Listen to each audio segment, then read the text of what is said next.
Hey guys, what's going on? InsidiousSwede back again here for another YouTube video, and welcome to a video that I've wanted to make for quite a long time. You know, I get asked the question quite a lot, hey Insidious, I'm new to manga, what would you recommend? Or, you know, some variation of that question. And you know, for the longest time I've thought a video like this would make a lot of sense, talking about my recommended manga for people new to the industry. So I'm finally getting around to it. This is not any definitive list. There's no real like defining list, I guess you could say, but these are definitely 5 series that I'd say if you're brand new to manga or just kind of getting into a couple series, I would definitely keep an eye out for a couple of these. So without further ado, let's get into it. Okay, the first book that I wanted to talk about is the obvious choice if you're at all familiar with manga. This one's one you've probably heard of, and so I want to get it out of the way pretty quick.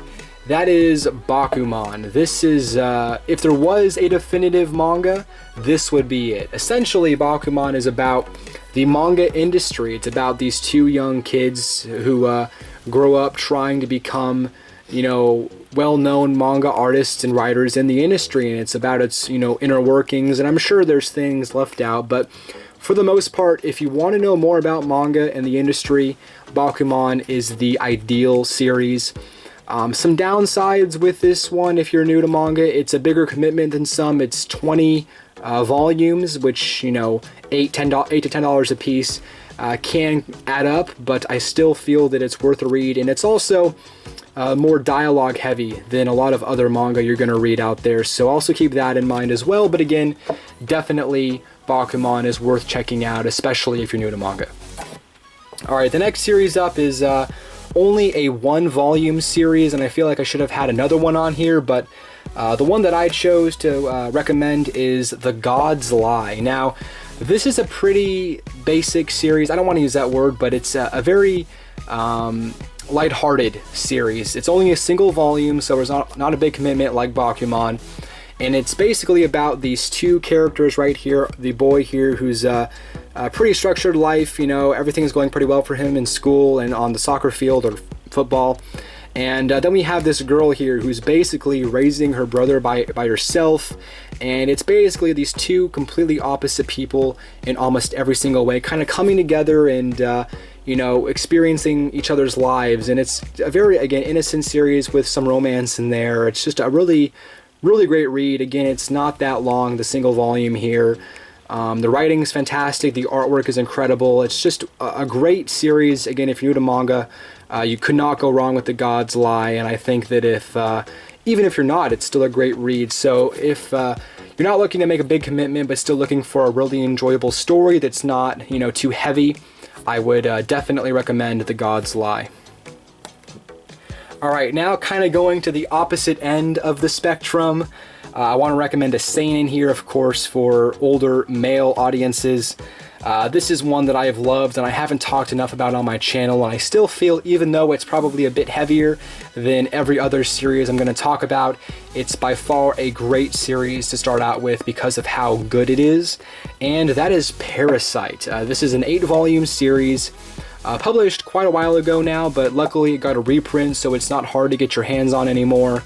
The anime is also fantastic, so if you're coming from the anime, maybe you might want to check out the manga. But just an incredible series about Shinichi and a parasite that infects his hand. And it's just a really great story. Again, it's a seinen manga, so it's a bit more bloody and gory than every other series I'm talking about here. But it's an incredible read. You don't really need to know a lot about manga more than just to kind of experience it like a fun comic if you've read those, you know. Again, I don't know how else to phrase it other than it's one of those series that it's very special and very unique, and I feel that even if you don't know a lot about the industry and a lot about manga in general, Parasite is a very good introduction point, especially if you're looking to get into more serious titles like Berserk, which definitely do not start off with Berserk if you're getting into manga, but it's just one of those titles that, again, short commitment with the 8 volumes and just a great story overall. Alright, the next title that I'm going to talk about is right here actually. This is Heyman. This one is one of my personal favorites. Of course, this is a slice of life comedy.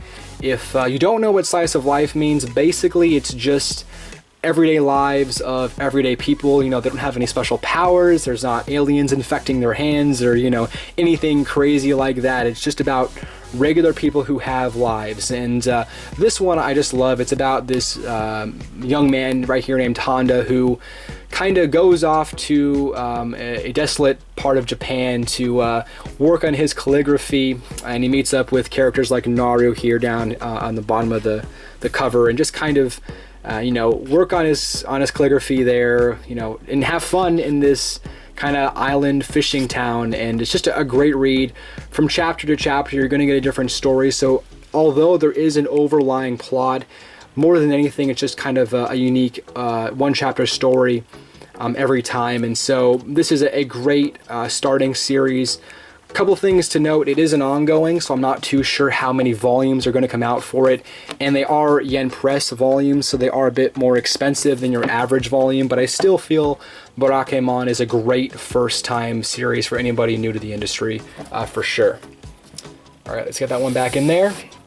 And the last title I'm going to recommend, another shonen series here, another completed shonen series, and that is Hikaru No Go. Now, again, this is another one of my personal favorites, a very overlooked manga here. It's 23 volumes, so again, like Bakuman, it is a bit longer of a commitment, but I just think that this series is a great, you know, supernatural series, of course, about this young boy here named Hikaru, who ends up kind of getting, not necessarily possessed by a ghost inside a Go board, of course, the game of Go, and it's about basically that ghost, you know, making Hikaru seem like a Go master, and then it kind of turns into a story about how Hikaru wants to become good himself, and it's just a really, you know, fun, unique series that I really enjoyed. Although it has its up and downs, I'd say, you know, the first half is definitely its up, and the second half definitely has its down moments. I still feel that overall it's a great series, especially for people looking to get into more supernatural manga, because there's a lot out there, and this one is definitely an easy one to get into, especially because of its demographic of shonen being for younger audiences. But I still feel that even someone like me, a 19-year-old, can enjoy it just as much as anybody else. So that is my top 5 most recommended manga for people new to the industry. Again, this is not definitive. There are plenty of manga out there that you can read, you know, as a first-time manga reader, but these 5 I feel definitely stood out to me when I was going through my collection. But guys, hopefully you enjoyed this video. Hopefully you got something out of it. But anyways, until next time, I'm InsidiousSwede. Take care.